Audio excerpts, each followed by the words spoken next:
onun ayrı yeri var. Her an ağlımdaki yar o sensen. Elə sevdim səni mən, yoxuma gəlib gedən, məni divanə edən o sənsən. Yüreğimde biri var, onun ayrı yeri var. Her an ağlımdaki yar o sensen.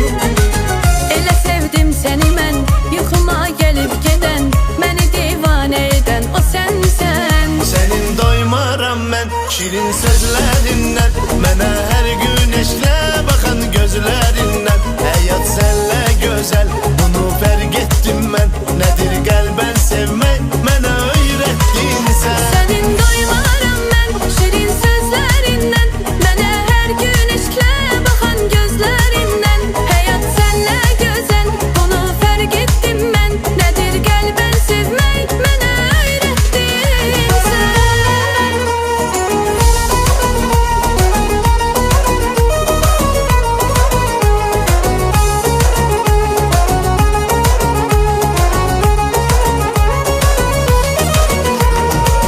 Sən ən dəyərli kəsim, həyat eşqim nəfəsim. Səni çox sevdiyimi bilirsən. Ürəyim tir-tir əsir, səni görməyə tələsir. Biləndə sən yanıma gəlirsən. Sen en değerli kesim, hayat eşkim nefesim. Seni çok sevdiğimi bilirsen. Yüreğim tir-tir esir, seni görmeye telesir.